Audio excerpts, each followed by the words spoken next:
Welcome back to Strong Mind, Strong Body. So, I have a question for you. I'm just wondering, have you ever felt like you were 100% right in a situation? Like you just know deep in your gut you're right and you are owed an apology? Or maybe you know you've done someone else wrong or caused harm or pain, and you feel like you owe them an apology, but you're just not sure how to go about it. And I feel like this is an everyday occurrence. And my name is Angie Miller. I'm your host. And this again is Strong Mind, Strong Body. Today, I want to talk to you about how to authentically apologize and why I think it matters. I think that we're in a culture where there tends to be a lot of divisiveness. And we tend to get this impression that if we say we're sorry, we're somehow admitting fault or guilt, or we're making ourselves vulnerable. And maybe the other person just needs to get over it, or they're too sensitive. But what if we go back to kind of those things that we learned from kindergarten on, when we learned how to treat others with respect, how to pay attention to the way that we treat other people and the reactions and responses that we gain from the people that are most important to us.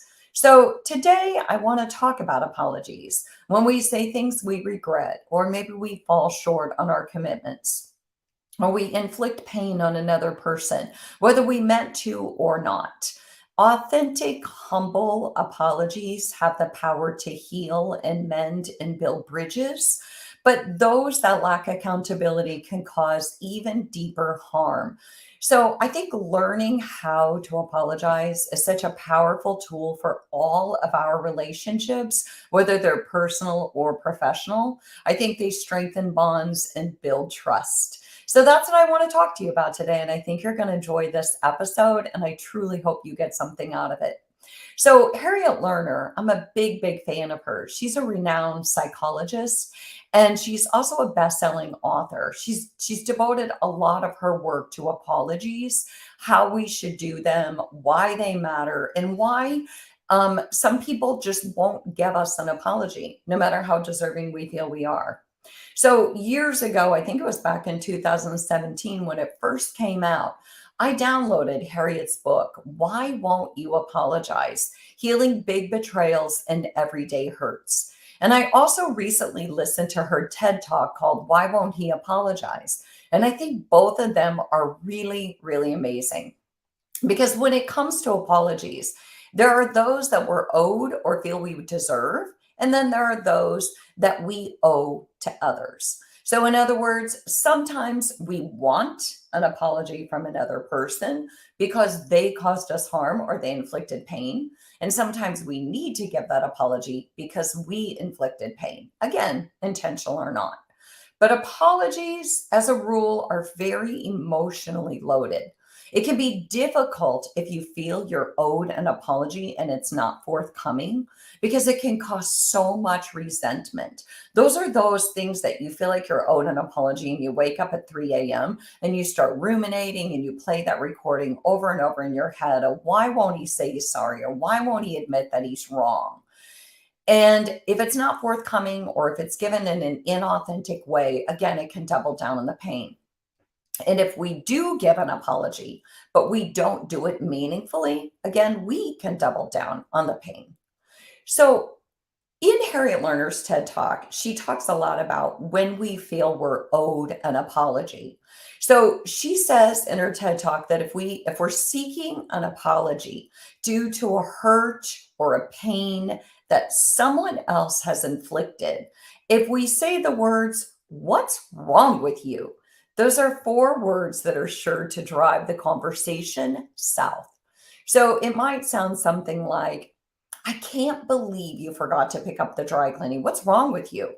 Or I can't believe you forgot our anniversary. What's wrong with you? And those four words essentially invite defensiveness because all of those, anything that's emotionally loaded, that's an accusation, is going to drive defensiveness. And the reason why Lerner really targets this when we're seeking an apology is because she's saying that, look, if you feel like you're owed an apology, chances are you are. But if you present it to that person with an insult or an accusation, all you're going to do is then invite the other person to become defensive. So maybe you don't say what's wrong with you, but maybe you say, I can't believe you were late. You're always late, or you're never on time. And we use those really emotionally loaded words of always, never, and we lump them into this big category. But Lerner says that when someone is defensive, they don't hear you. It's like they have earplugs in. They're not able to take in information because basically they put up a wall. They got lost on what's wrong with you? Or you always do this. Whereas if you had just said, I wish you would work on being on time, or I'm upset that you were late, and you don't follow it up with an insult, you might get further. She also says that if you go on too long, if you go on and on about why you think they owe you an apology, and you give them a litany of reasons of all the ways that they've wronged you in the past and all the times that they've been late, she says essentially you're protecting that person who does owe you an apology, because essentially you're inviting them to get defensive and put up this wall and to check out emotionally. And then if they do end up apologizing, it's probably going to be quick and inauthentic. Okay, fine, I'm sorry. And it's said more out of resentment, and I'll say anything I can to get you to be quiet and go away. So she says that whether the issue is trivial or it's serious, the rules of apologizing are the same. If you want an authentic apology from someone, focus on how you feel. Don't focus on the other person's crime. So it's not, you're always late. You never get here on time. You always forget big events. You always forget to pick up this, that, or the other. You're always yelling. You're always doing this. She's saying focus on how you feel. You know, I feel like I'm not important when you're late. I feel like you don't value our marriage when you forget our anniversary. And then, boom, you've said what you need to say. You've not invited them to get defensive. You've not invited them to deflect and make it about you. So she basically says, keep it short. Don't overload the intensity of the situation. So I feel hurt, or I felt hurt when you teased me for making that mistake.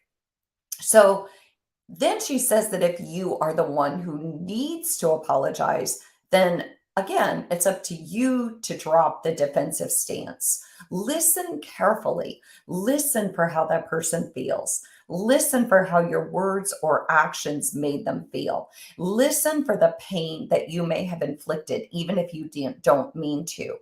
Even if you think that it's exaggerated, even if in your mind you're like, they're just so sensitive. At the end of the day, if you're listening for their pain is real. It feels authentic to them. It's not up to us to judge whether it's exaggerated or whether we think that they, are just too sensitive. So Lerner reminds us that courage isn't about blaming people in confrontation or demanding that we get an apology. Because again, angry confrontations are just going to invite the other person to go straight into defensiveness. Then they're going to deny, then they're going to pivot, and then their chances are going to turn that whole apology into something that you did or said wrong. And I'm going to get to that later, because I think that that's where we go wrong. If we think we're owed an apology and we make the other person defensive and we start doing character assassinations, we're really inviting them to make it about us. We're inviting them to make us the bad guy. So, but she also does say that some people will never apologize. And sometimes that's a hard pill to swallow, right? And she even says that sometimes the more serious the harm, the less likely an apology will be forthcoming. And basically what comes of that is that if you think about it, you have to have a pretty strong sense of self to be able to humble yourself and be vulnerable and apologize to another person for the pain that you caused them. If you don't have a strong sense of self, then apologizing is going to make you feel weak. It's going to make you feel like you're a bad person, not a person who's good, who did something bad. Okay, because there's a huge difference. We can make mistakes and be a good person, but we can still make bad decisions or decisions that don't serve other people. But we have to have a strong sense of self in order to step back and see the lens and say, look, this isn't about me being a bad person or a bad human. It just is about me trying to show up as a good person. But in doing so, I kind of made a mistake. I had a Freudian slip of the tongue or whatever it is, and I said something that caused another person harm. So basically, though, not everyone is going to have a good sense of self. Not everyone's going to be able to identify with the hurt because that's going to make them feel shame. And that's not a feeling they want to feel. So that's if we're seeking an apology. Keep it short. Talk about how you feel and don't follow it up with an assassination of their character or these absolutes like always, never. Don't give them a reason to go into a defensive stance. So now I want to talk about how do you and I apologize? If we hurt somebody or we said something that we wish we hadn't said, or we kind of fall short on someone else's expectations, how do we apologize authentically so that we can be authentic and intentional, but also so that we can heal divisions that we cause between us and another person, and so that we can create stronger connections. And most of all, so that we can build trust, because trust is the foundation of all of our relationships, trust and respect.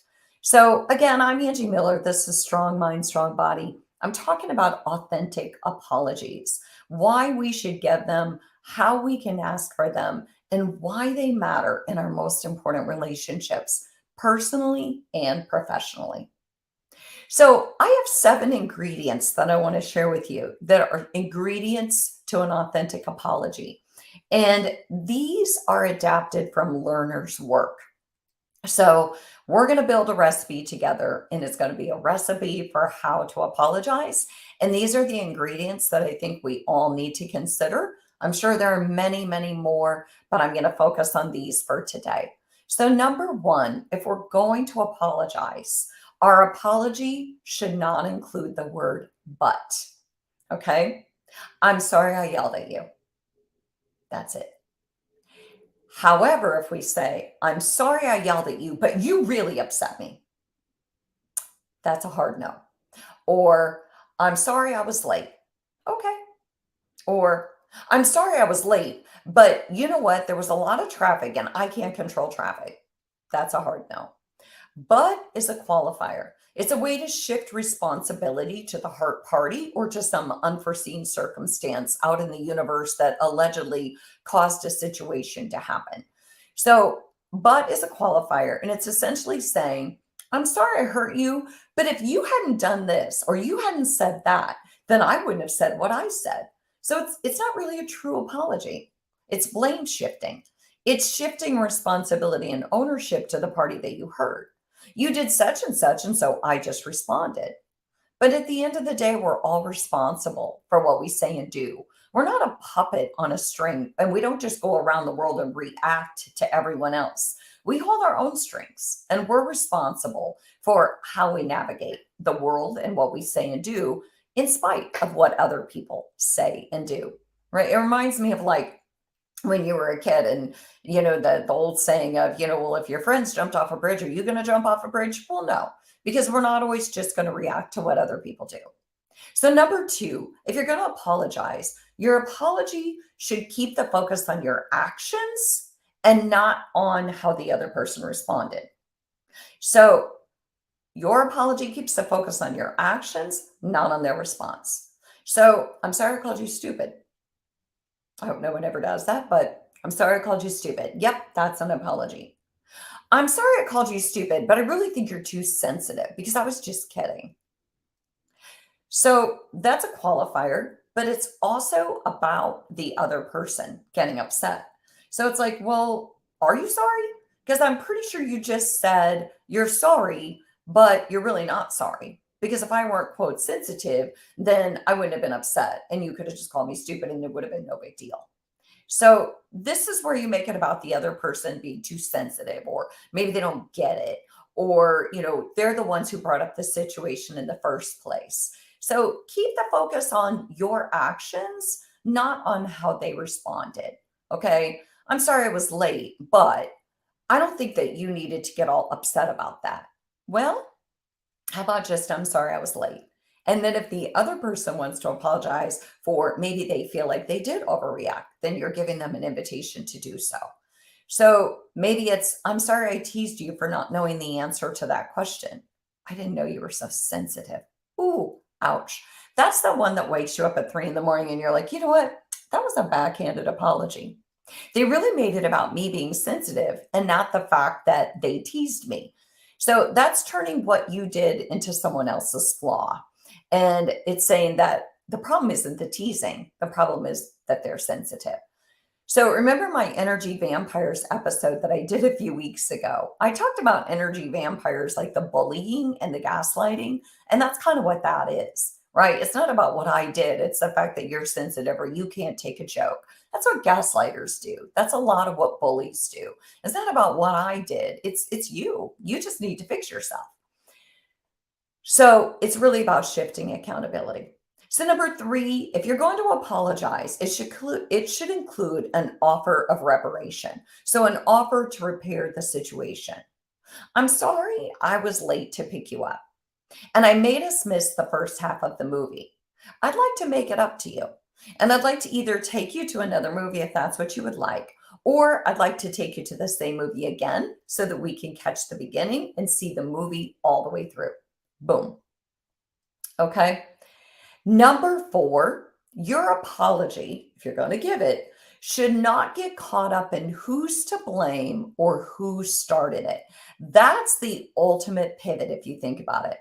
I'm sorry I overreacted when you asked me if I remember to call the insurance company. Okay. I'm sorry if I overreacted when you asked me to call. That works. But if you go on to say, I'm sorry I overreacted when you asked me if I remember to call the insurance company, but you're always checking me and calling me out. You're always making sure I'm doing what you want, and I'm just getting tired of it. So, that's kind of one of my favorite ones, kind of like, or another one that people do when they get into this one is, you know, I'm sorry that I forgot to pick up the dry cleaning, but last week you forgot to turn out the lights and I'm always telling you to do that. Or I'm sorry that I forgot to make the bed, but last week you forgot to pick up my clothes from the dry cleaner. So it's like I'm not really sorry because I'm really going to pivot and I'm going to make it about some error that you made in the past. Or I'm going to make it about sometime, you actually started this. And so I may have done this, but you've done that. So I always say deal with the situation as it comes. If the person actually upset you that they forgot to pick up the dry cleaning, then it's up to you to address it.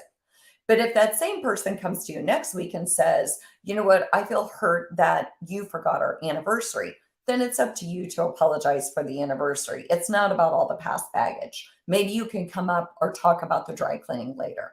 Okay. So another way or another consideration or another ingredient to the recipe of apologizing is your apology should require that you do your best to avoid repeating your words or actions in the future. In other words, it's backed by corrective action. It's not just words. Words are words, but everyone wants intention. Everyone wants to see action. Words are free, they're easy, they come readily, but what about action and intention?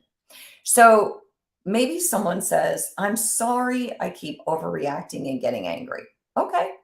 Then it's time for them to work on their emotions. It's time for them to work on emotional regulation, how to manage stress, how to de escalate their anger. So it's not used to push people away or manipulate or control situations.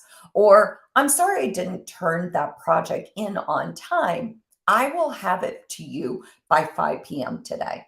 So it should come with a reparation. It should be about this is what I'm going to do. This is the corrective action I'm going to take. I'm not just going to give you words.